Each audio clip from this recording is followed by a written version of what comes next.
নাই মামার চিকিৎসা করতে আছে ইন্ডিয়াতে, কিন্তু ও নিজে অসুস্থ হয়ে পড়ে গেছে।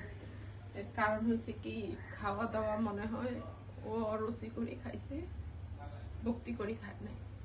মানে এমনটা অসুস্থ হয়েছে যে আমি যে ওর নিয়ে ঢাকায় চলে যাবো এটাও পাইতেছি না। আপনি নিজে অসুস্থ, আমি ওর দিকে তাকাইলে বোঝা যায় ওর কি অবস্থা হয়েছে। মানে 2 দিন থেকে বাথরুম করতে করতে অবস্থা শেষ। এরপরে হচ্ছে বমি আসতেছে, ও শুধু বমি আসতেছে।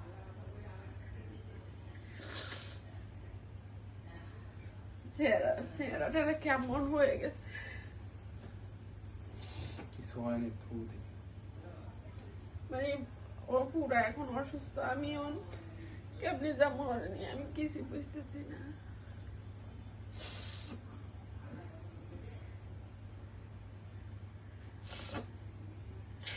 কিছুই খাইতে পাইতেছে না। পরে এখন ওই যে এখানে আবার নানান রকমের ফল একসাথে করে মিক্স করে বিক্রি করে। আমরা যে হোটেলে উঠছি এই হোটেলে রান্নার কোনো সিস্টেম নাই, আর রান্না করতে গেলেও বহুত কিছুর প্রয়োজন। কান্না করতাম, কি করবো, তোর কিছু হলে আমি কি করি? তুই অনেক দুর্বল হয়ে গেছিস, অনেক অসুস্থ হয়ে গেছিস।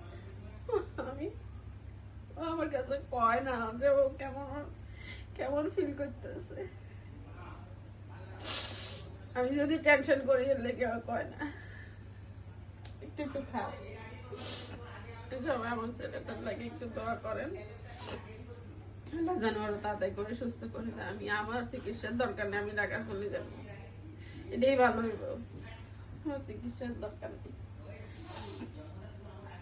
ফলাফল বাঁচিয়ে থাকলে আমার শান্তি, এরকম আর কিছু দরকার নেই। আমি জানতাম না যে ও এরকম করবো, তাহলে আমি কখনো আসতাম না। আমি কি ইচ্ছা করে করতেছি? ইচ্ছা করে করাস না, তুই অসুস্থ হইছিস তো। তুই একটা ছেলে মানুষ, একটা মানুষ এক জায়গা থেকে এক জায়গায় গেলে অ্যাডজাস্ট করে না।